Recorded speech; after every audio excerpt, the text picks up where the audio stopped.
I salute the valor of Captain Anshuman, who laid down, Dr. Anshuman also, who laid down his life, the glacier, with such kind of valor that is unseen. And heartiest condolences to the families, the parents, and to the wife who have to suffer the life thereafter.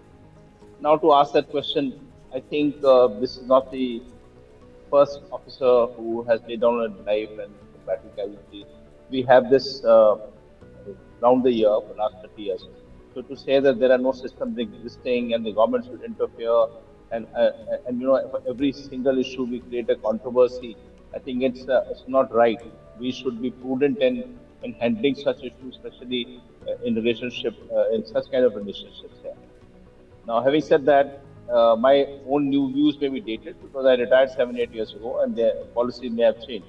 But let me put some facts on ground. The insurance, which is the largest amount in bulk, which is under the Army Group Insurance Fund, which is 1 crore for officers, is divided invariably equally among the mother and the wife. In this case, also it has been done. 50 lakhs was given to the mother on 31st of August, I'm told, and also 50 lakhs were given to the wife. So that's one part of the issue. Second is the balance of emoluments. Now, the Provident Fund.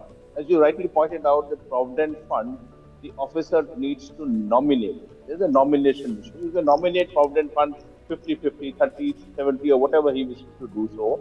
So, Provident Fund is as per the nomination that the officer has given, and so is the other many emoluments which officer has nominated.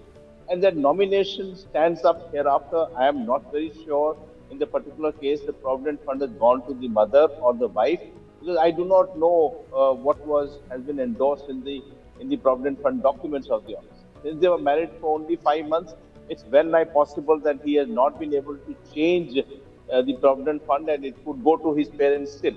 So I am not venturing a guess into where the money has gone.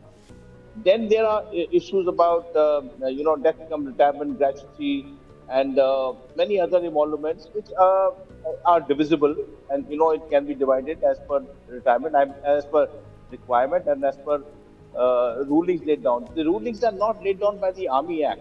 The rulings on pensions and all other issues are laid down by the DOPT and a department under the DOP called Department of Pension and Pension Grievances. And anybody who's aggrieved can put his or her request in the Prime Minister's portal, which deals with this issue, on which actions are taken immediately. So that the system exists on this issue here. Then the state governments, depending on which state government has got how much funds and what they are wanting to give, gives out some funds. In this particular case, I'm told UP government did give 50 lakhs, of which, again, I'm not very sure, but my knowledge is 15 lakhs were given to the mother and 35 lakhs were given to the wife. Now, all this is all about emoluments. The basic question comes in the pension. Now, the pension takes quite some time. The pensions are very varied affairs. There are ordinary pensions, there is special pension, there is liberal pension. Since this is a battle casualty, it requires the battle casualty to be declared as battle casualty by the government of India. It goes through a procedural system for declaration. So initial pension will be ordinary pension given to the lady. And ordinary pension, as you're aware, is 30%. So, she will be getting a family pension of 30% of the emoluments drawn by the officer at the time of his demise. And subsequently, when the battle casualty declared, she could get 60% or 100%. Now, there may be a issue here as to whether pension is divisible. I'm not very sure of the latest orders on the subject, but there was a Supreme Court ruling given out by a two-judge bench in 2016. That's my time when I was in chair. If I'm correctly, and Justice Dave and Justice Nageshwar Rao, in which they had overturned a ruling given by the Punjab and High Court, which had divided the pension into two parts. And they said that while all other assets are divisible among the other claimants, pension is a right of the lady, of the widow, or the widower, and that should be given as such. So, last I know, this Supreme Court ruling stands, and this was a two-judge bench. So, it becomes the kind of authority to follow till the time legislature decides to overrule the Supreme Court ruling and devises something else. So as it stands, the pension is the right of the lady, as per my information of what I know from 2016 onwards. And this thing doesn't seem to have been revised because it's not in the news media you follow to. So that's a broad policy on the issue here. It's to say that the parents have not got anything is not right. I think that is generically said. But Right. as you know, and I finish here, the Army Group Insurance Fund is absolutely clear, and they do strict work here. On 31st of August, they had given 50 lakhs to the mother.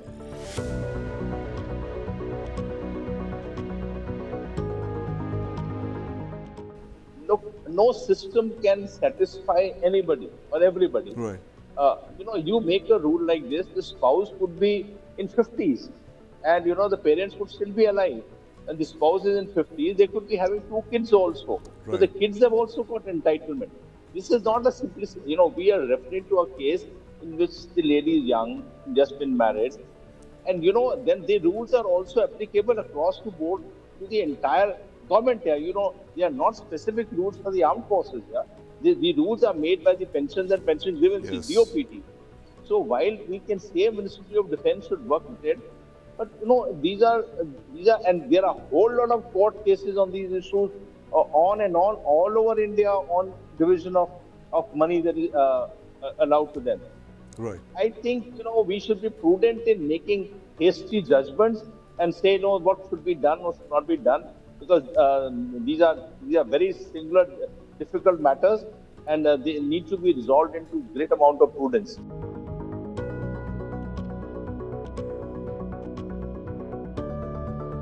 Not Army alone. It's equally applicable to Air Force and the Navy. So let's not take Army as isolate them out as if they are singular people. Yes. It is similarly for the others. Now, having said that, to say that there are no systems, I think this is absolutely wrong. In 71 war is a different issue when there was no insurance in the government of India. Yes. That's why the Army, Navy, and the Air Force decided to make their own insurance companies, agencies, and in 1976-78, and they established their own insurance departments. And it is because the insurance companies refused to insure war or wartime like incidents. Right. So after that, there is a system. If we are dividing insurance immediately, which is within the army. I mean, firstly, that's our own money. The government has nothing to do with this. So talk about government money separately. Our own money is absolutely divisible and given out within 7 to 10 days or within a month to the mother and to the wife. So there is one part of the story gone, which is 50 lakhs in this case for both the people. Yes. Let's say it's not a small sum. Second is the issue of pension. Now, see, um, the pensions are a different matter altogether. Pensions and any other government funds that you get are actually government funds, and those are government orders. When I was handling the issue, I cannot devise my own orders. Yes. The order, the pension is a regulation. Pensions are, regular meetings held on pension issues with various people. People put complaints on pension in the Pragati portal, which belongs to the Prime Minister's office, for which we have to reply back within 6 weeks. So all complaints of pensions are held within 6 weeks in the Pragati portal of the Prime Minister, and they are serious issues here. As per rules, you just cannot deviate, because finally it is a lot authorized by Government of India, the Ministry of Defence Finance, and of PCDA pension. So PCDA pension, everybody reads the government rules laid down, and you say that the government rules have not been devised with great amount of sense and understanding and through legal provisions. That is not right. I think that's granted to the government that they have worked on it in sufficient amount of detail. Now, if you say that the pension, the only thing is issue is pension. All other properties that a man could have, Yes. like the properties are divisible. They can go to, they are divided and it mutually decided, okay, he has a car, he has a house. All these are divisible issues. We are talking, and the court ruling says so, that other than the pension, everything else is divisible. But the pension, they say, is not divisible. It is goes to the spouse, which is the widow and the widower. How much has been divided, in this particular case, we do not know. I can get a card, every time it happens. before the lady goes for the award in Rashtrapati Bhavan, the total entitlement to the lady and the parents are worked out and available with the army. You can check with the army as to give you what are the entitlements given to each one of them. Like for example, it's possible that the provident fund he had nomination of the mother and would have gone totally to the mother and nothing to the wife. It's all possible, and such things happen. Let's grant it to those people that they are people, men in uniform of wisdom, who are seized of the matter, and to say that things are being delayed is absolutely wrong. It's full-time work on a battle casualty within the departments to make sure that the money is given, the AWA funds, the for the cremation, everything works as clockwork. We can understand. We used to have 200 battle casualties a year. Yes. Is it one casualty? It's a routine issue. And for last 30, 40 years, we have been going through this thing. It's not Kargil alone. What about from 1990 onwards? Right. And right till date. So, we have thousands of people who have passed away. And, is there a mass movement saying that we are not doing justice? I think we should not exaggerate issues here.